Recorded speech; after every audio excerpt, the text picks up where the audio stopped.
All right, all right, all right. Good morning, good afternoon, good evening, good night, whatever time it is in the cosmos, whenever this is finding you there. Welcome to Kai Chi Alchemy. You can call me Katchi. This is a space of love, y'all. Welcome or welcome back. I want to thank y'all for showing up. Thank you for co-creating community with us. Thank you for all of the engagement, the likes, the shares, the subscribes, the comments, etc., etc.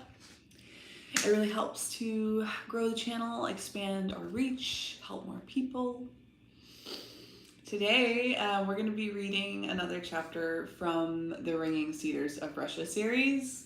And I really don't have any sort of good insight into what it's going to be about because the title is literally title exclamation point, and then in parentheses he says, I don't know what to call it.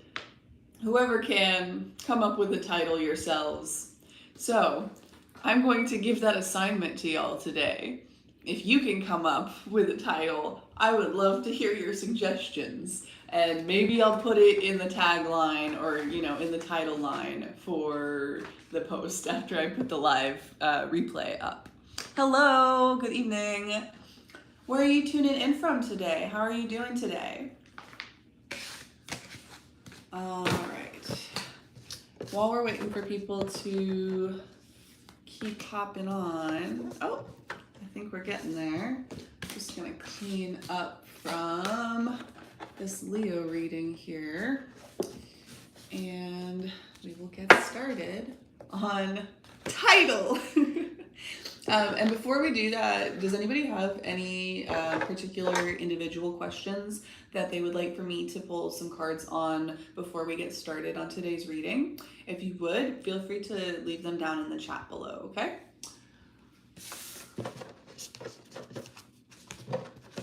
Oh my goodness. These circular cards are so challenging sometimes. All right, here we go.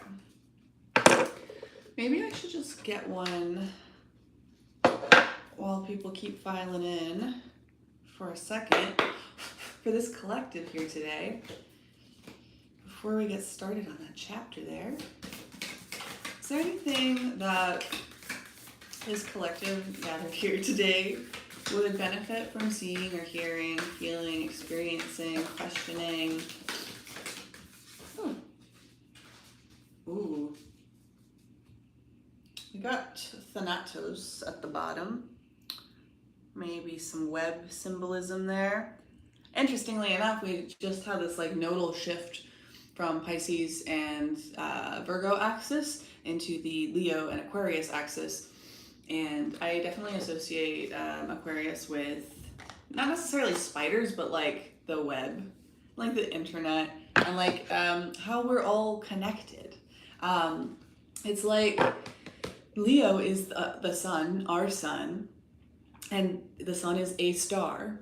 But then there's a bazillion other stars in the world, and they're stars too. And so that big community of stars is probably connected by filaments and threads of electromagnetic energy, plasma stuff going on.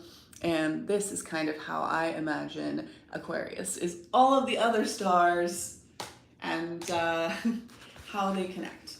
So we're talking about community, and we're talking about individuality and how those energies come together in healthy and not so healthy ways.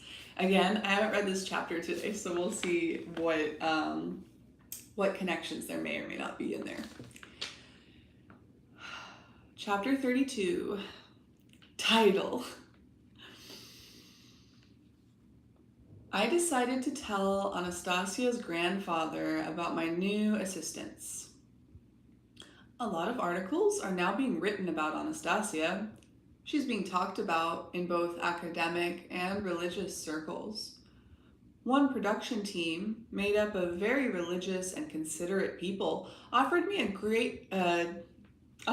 deal to grant them, in return for payment, the exclusive right to interpret and comment on Anastasia's sayings in the mass media.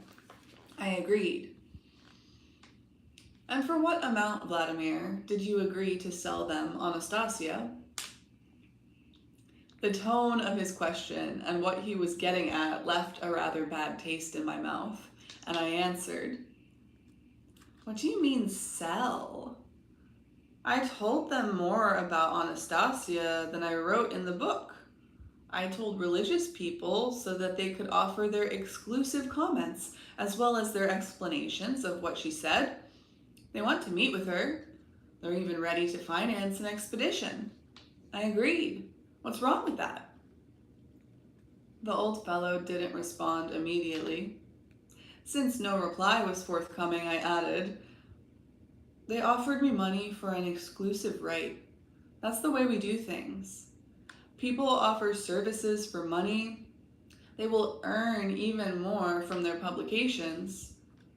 The oldster lowered his head and remained silent for a while.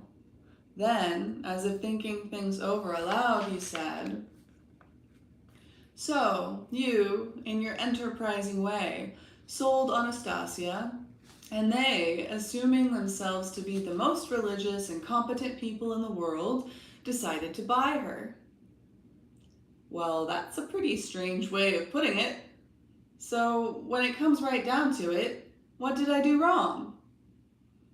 Tell me, Vladimir, didn't it ever enter your head, or the heads of those religious people, to think of asking, finding out, or realizing just who Anastasia herself wished to talk to, and when, and how? And do people in your world go visiting without so much as an advanced request to the host?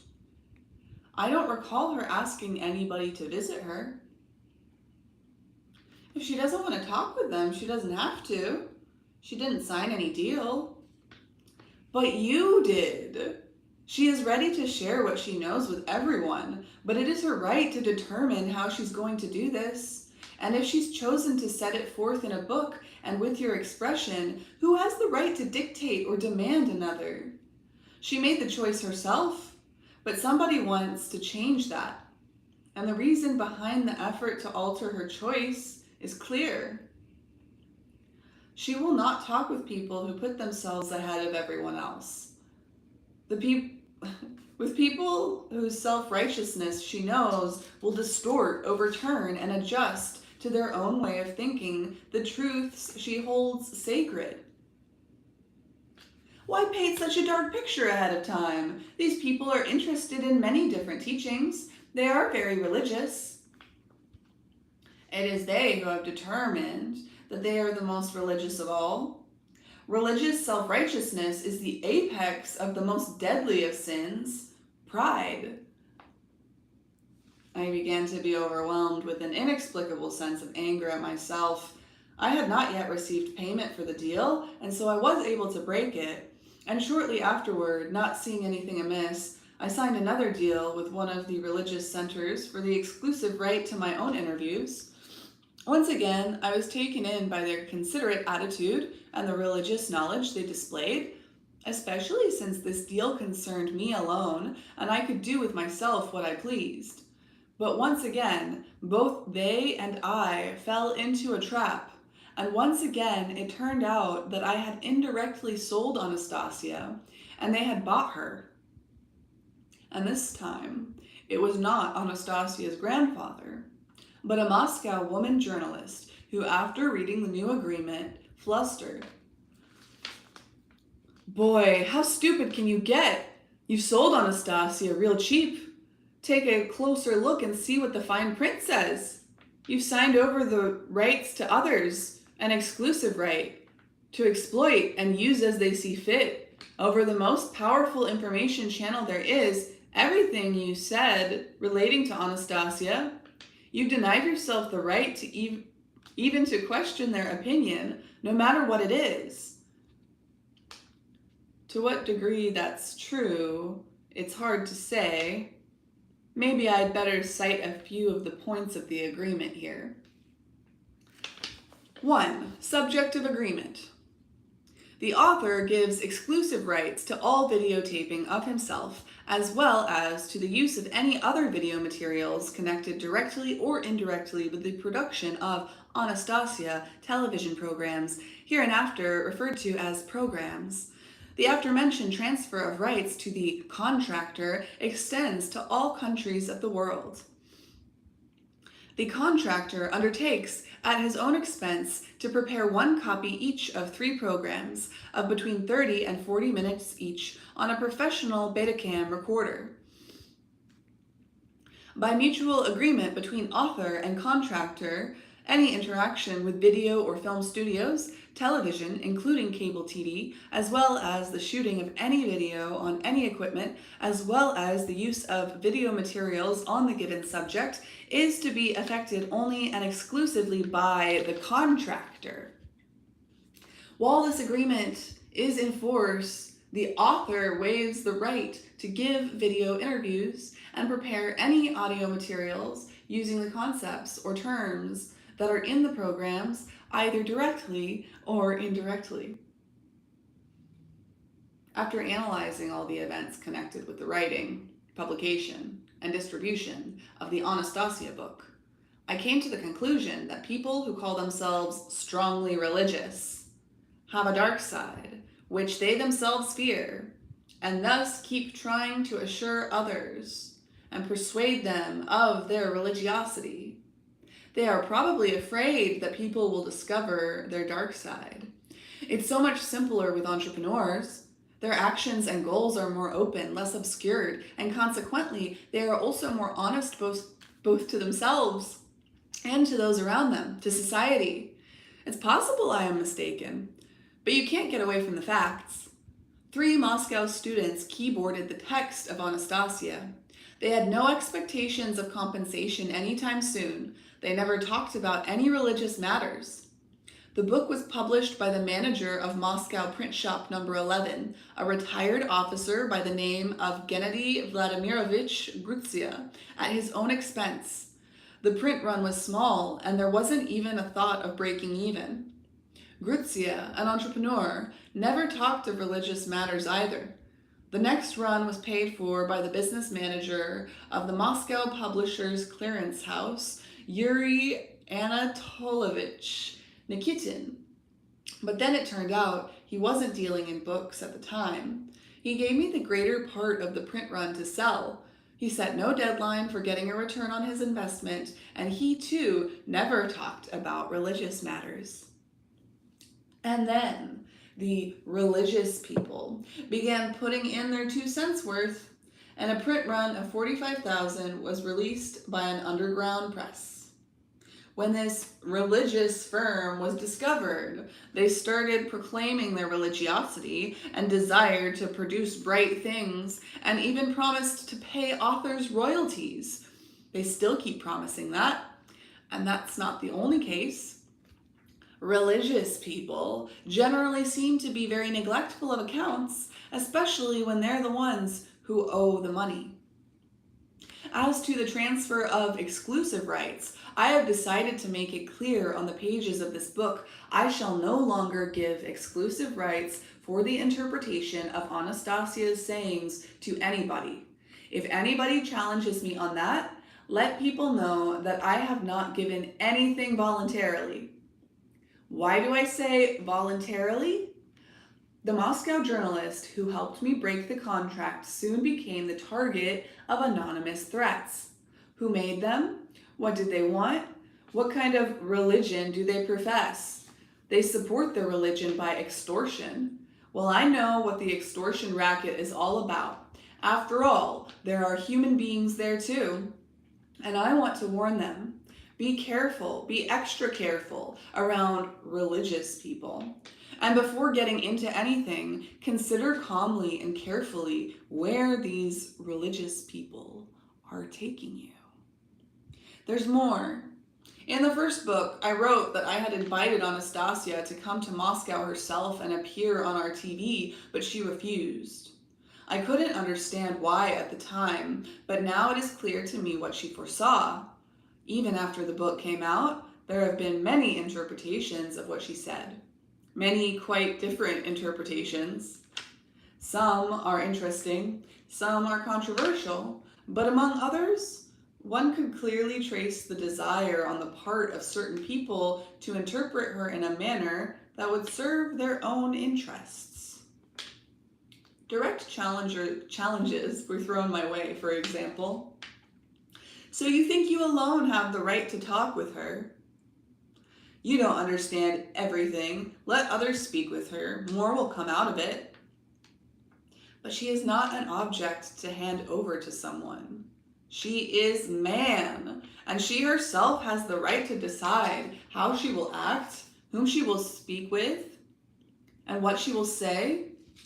Now it's become clearer than ever that Anastasia is really being subjected to attack by a visible and invisible throng of dark forces in the guise of fanatics and self-seekers.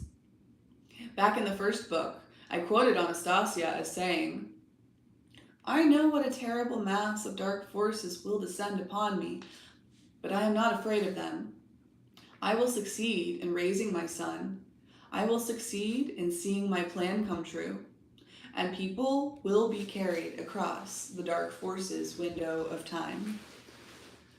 In Anastasia's world, they instruct their children up to 11 years of age.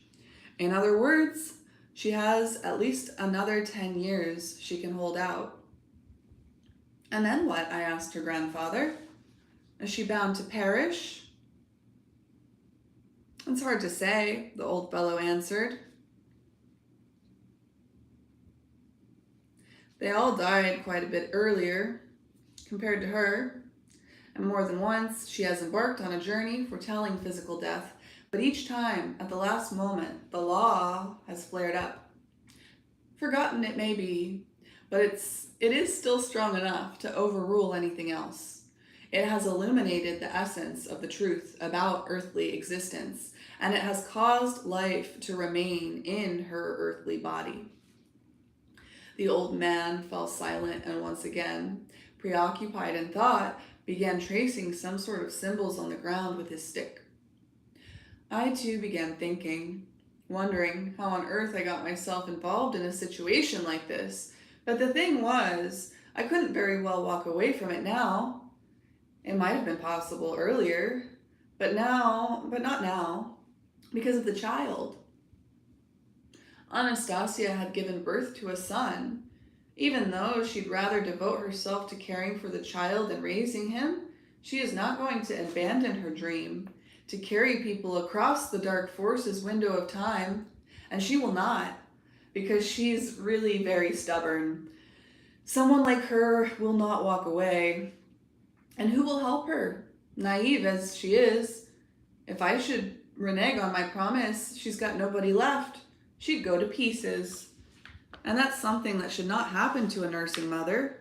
She's got to finish her breastfeeding at the very least. And so I asked grandfather, is there anything I can do for Anastasia? Try to figure out, for a start, what she's talking about and what she wants. Then, aimless wandering will give way to understanding, and a wave of warmth will cheer the heart, and over the world will be unfurled a new dream, a new dawn. Can you make it any more specific? I asked. It's hard for me to formulate it in any more specific way. The whole important thing is sincerity in all. So start by doing what is dictated by your heart and soul. She told me about a particular Russian provincial town, I remarked. Said something about it possibly becoming richer than Jerusalem or Rome, because all around there are many sacred sites of our forebears, sites more significant than the temples of Jerusalem. Only the local people do not have sufficient conscious awareness to discern them. I want to go there and change their conscious awareness. That's not something that can be done quickly, Vladimir. Well, you see, I didn't know it couldn't be done, and so I promised Anastasia and there must be some way of bringing about a change. Since you didn't know it couldn't be done, you shall change it indeed. More power to you. And now it's time for me to go. I'll see you off. Don't waste your time. No need to see me off. Think about what you have to do. The old fellow got up and offered me his hand. I watched Anastasia's grandfather recede into the distance along the tree-lined boulevard and thought of my forthcoming trip to the city of Gelendzhik, remembering what Anastasia had told me about it. And it was no mere chance conversation.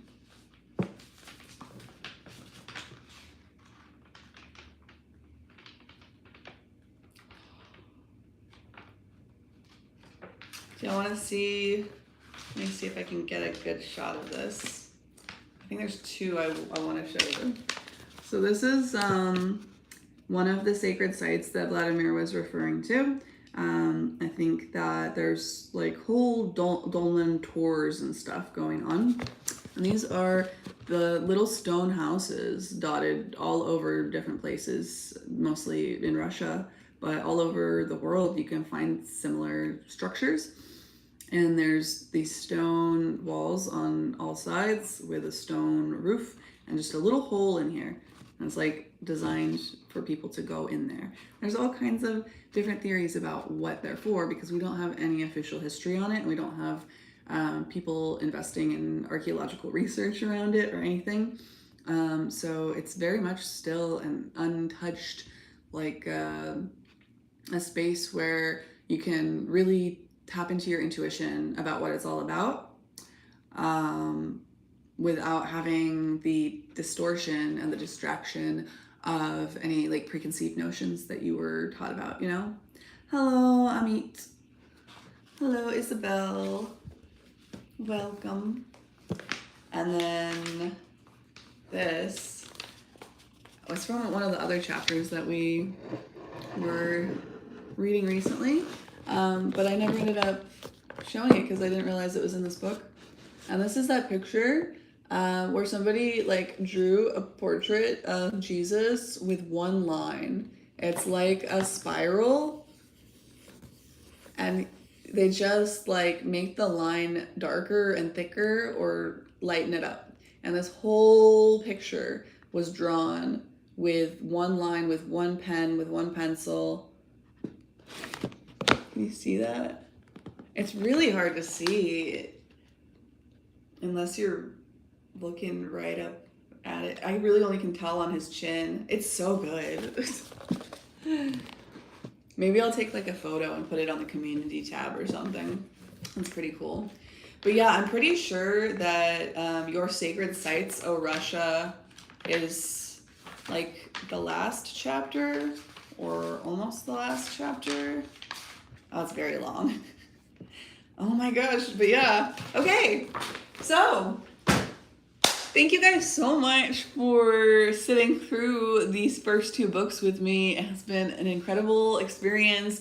Very fun, very meaningful, very rewarding, and really a huge reason why I decided to invest so much in this channel, because I'm always getting distracted by people that are like trying to get me plugged into their mission, but nobody's ever cared to plug into my mission before.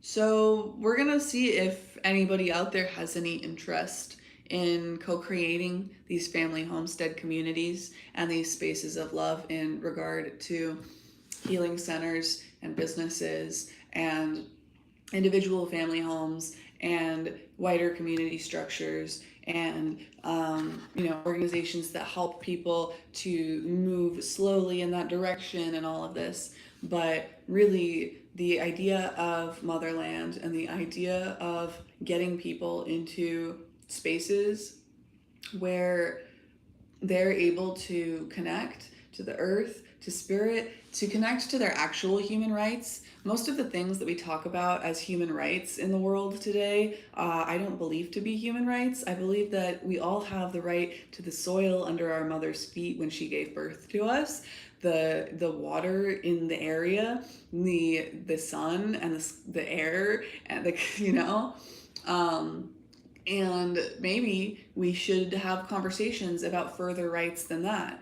But if we do not already have the expectation that everybody is entitled to,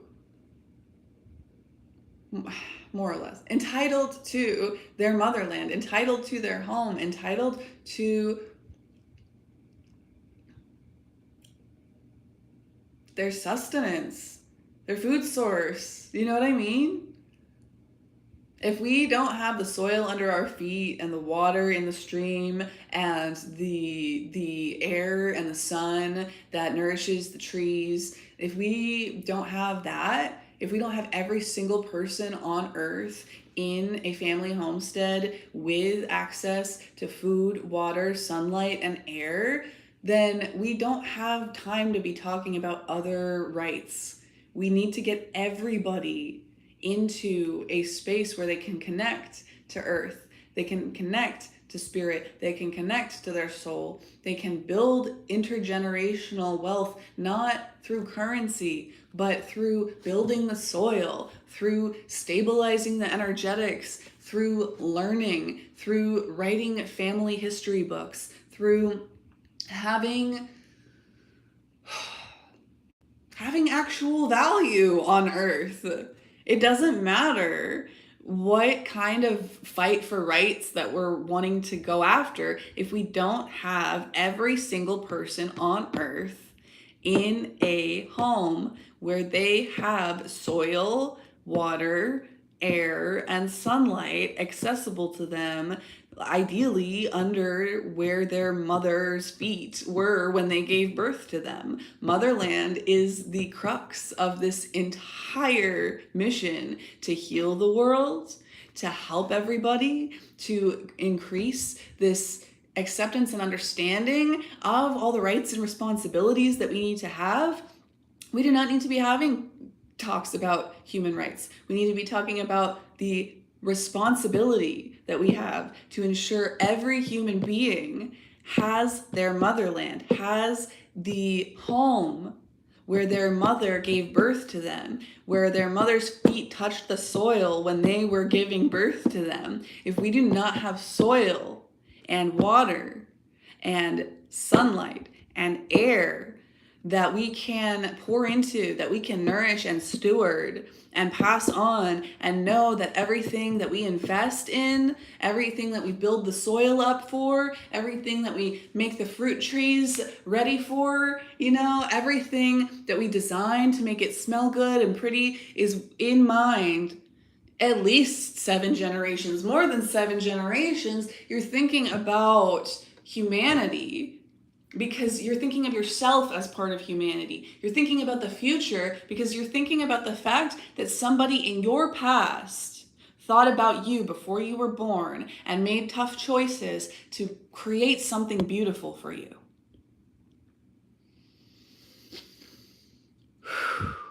Until we have every single child on earth in a space of love where they can put all of their creativity, all of their energy, all of their hard work and motivation, all of themselves into to create something greater than themselves, to give to someone other than themselves, yet part of themselves, because they have this inherent understanding of the value of the people in their family. And then they can see, of course, if I value my family, then other people value their families. And I would never infringe upon somebody's motherland, try to steal from them, try to take over their space, try to steal their resources, try to battle them and then take all their people in as servants. We're not doing that because we know about love. We know about family. We know who we are. We know what value is because we were gifted that value, because we were loved by people that were alive before we were born, who had us in mind, who made tough choices to create something where every child on earth has a space of love, where they have access to the soil, the water, the sunlight, and the air that was right around their mother as she gave birth to them. When you have a tree that was planted for you before you were born, that your birthing waters were poured over, that tree taking up all those nutrients and all of that fertilization, all of that energetic input, taking in all of that input from the stars, from that same single pointed spot. It's like a library. It's like a spiritual, energetic library. And you're able to learn about the universe. You're able to learn about yourself. You're able to learn about people. You're able to learn about nature in a way you wouldn't really have access to if you were raised in a more haphazard way. And this isn't about shaming people who were born in a haphazard way. My ex used to always say stuff about like, well, my mom says that, I was just like a love child. And that makes me mad because there's nothing loving about about sexually engaging with somebody with the potential of creating a child when you don't have safe, steady, tested, secure love there. And it's not about shaming his mother. She grew up in the freaking sexual revolution, which we needed so that we could question things. It's very complicated. But when I start to speak on this, I can tell who's listening to the energy behind what I'm trying to say. And I can tell who is just being triggered by some kind of programming, some kind of rote thing that they have in their head about democracy, about economy, about sexuality, about it's like sociological, political lines. It's not thought processes. They're not integrated. They're not thinking about it. It's like they hear stuff, they say, you're the person to trust, and then they just say it again, right? And so I'm able to weed through people who are speaking unthinkingly, and then people who are just asking questions and maybe take part of what I'm saying and leave part of it. Okay?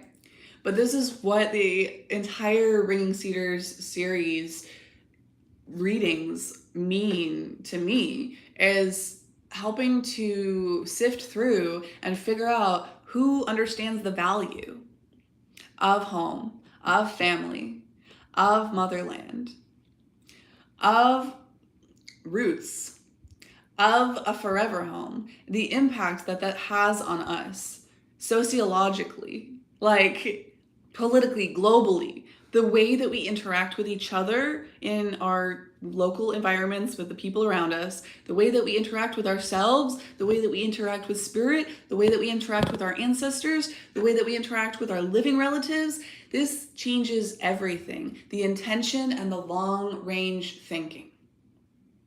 If you're stuck in some challenging thought processes right now, if you're struggling right now, validate that, experience that, process that, absolutely. But then also set your mind on the future, on the hope, on the faith. What can I do? What can I create? And maybe, what can I create for somebody who isn't even born yet, who I care to improve the life of? And the more people we have in the world moving from that space, one day, every human on this planet will be honored the way that they deserve, will come into this earth in the way that they have always deserved. 34.